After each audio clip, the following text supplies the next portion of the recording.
Do you know what a toxic relationship looks like? Hi, I'm Nathalia Christensen and I am a relationship coach. So, this term toxic relationship, what does it even mean? How can you know if you are in a toxic relationships? Those are some of the topics we're going to talk about today. So, let's start by defining a toxic relationship.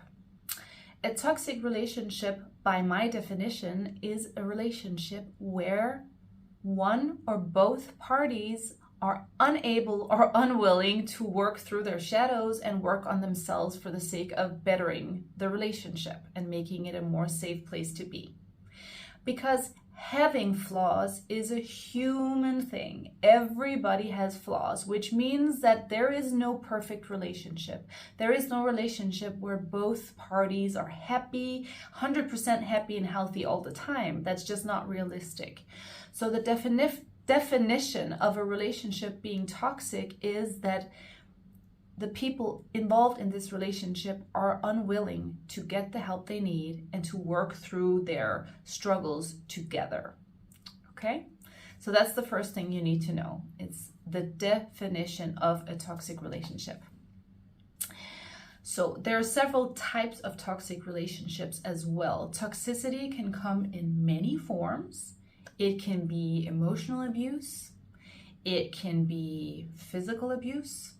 And it can even be incompatibility. And what do I mean by incompatibility? I mean, for example, the classical combination of the anxious and the avoidant partner finding each other and being so terribly incompatible that they end up hurting each other a lot in that relationship. And it's not that an anxious and an avoidantly attached person cannot end up together, but they would both need to do a lot of work towards becoming securely attached eventually.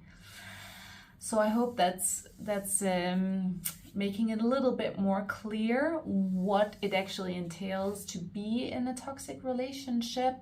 Of course, emotional abuse can also come in many forms, or emotional unsafety can look like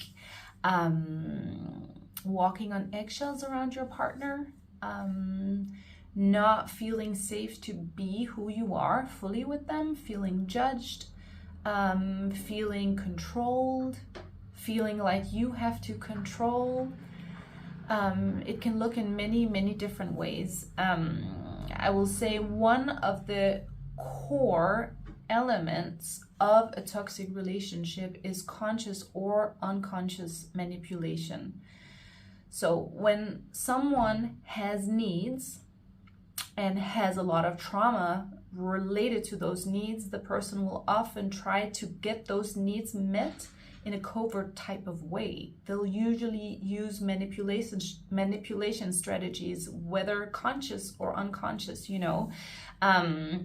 because here we're talking about toxic relationships in general, and we're not necessarily talking about toxic relationships where someone is involved with, let's say, a narcissist, someone who is not able to feel empathy, someone who does not want to grow, someone who, we're talking about normal relationships with people who have flaws, flawed people. Another element of a toxic relationship is when one or both parties inside the relationship are solely thinking of themselves, right? So they're solely thinking about their own best interests. Nothing wrong with thinking of your own best interests. I work with my clients on raising their self-esteem and setting boundaries all the time. But when you are in a relationship, you have to be able to both consider your best interest and your partner's best interest at the same time in order for the relationship to really work. So that's a big one. And if someone isn't willing or able to think of your best interest in a relationship as well as their own best interest, then I would say that the relationship is not a healthy place to be. Right? Because then you're on your own, basically, because the other person isn't really looking out for you. Other elements are lying, of course. And I'm not talking about a little white lie here and there. I'm talking about lying about important and big subjects. Cheating, obviously. We have low blows during confrontation, bad communication, not listening to each other properly, just wanting to speak our own mind and not really listening to our partners. Silent treatment during arguments. We have, of course, we have violence. That's an obvious one. We have gaslighting and emotional and yeah, as I mentioned, physical abuse. So those are some of the elements that are usually a part of a very unhealthy and toxic dynamic within a relationship. It can be hard to figure out whether or not you are in a toxic relationship, but I think the first question you need to ask yourself and your partner is, are you willing to change? Are you willing to work on yourself in order to better the relationship? If the answer is yes, if there's an openness to that, then there's hope. Then there's hope.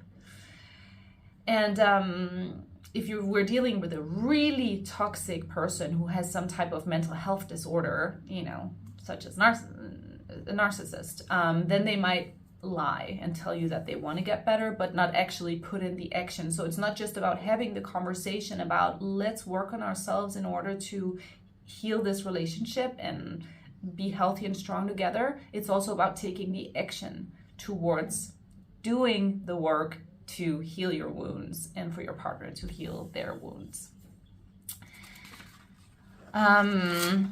Let's see here.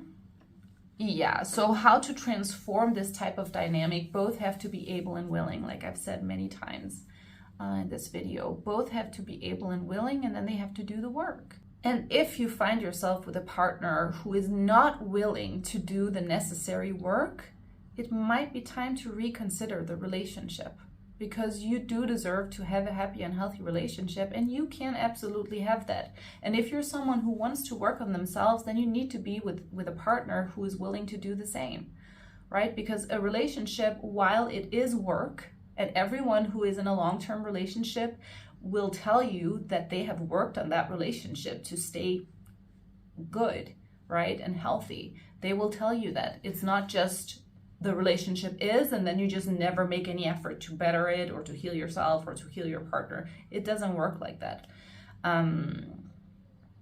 Right, so that's a really important one. Leaving is not always easy, especially when it comes to toxic relationships, but you really need to take yourself seriously, because the longer you stay in a toxic dynamic that has no hope of changing, the more it takes a toll on your self-esteem, and the less happy you'll feel in your day-to-day life, and you definitely deserve happiness.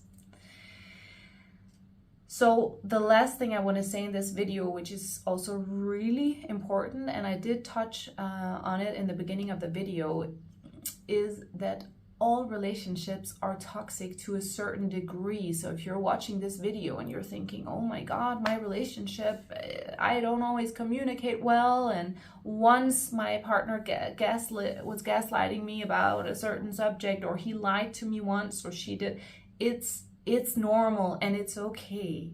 Because like I said, we're all flawed. We all have a lot of trauma that we're trying to work through. So the important thing is not whether or not toxic things have happened in your relationship. The point is, are you willing to work on yourself? Okay, so I'm going to repeat, it's the mantra of this video. I'm repeating it again and again. And also, disclaimer, here I'm not talking about those seriously abusive relationships, both physically and emotionally. I'm talking about normal relationships where you see a little bit here and there, and you and your partner are trying to work through it. Thanks for watching. I hope you enjoyed this video. I hope to make more videos like this soon. And if you like the content, please like and subscribe, and I look forward to seeing you soon.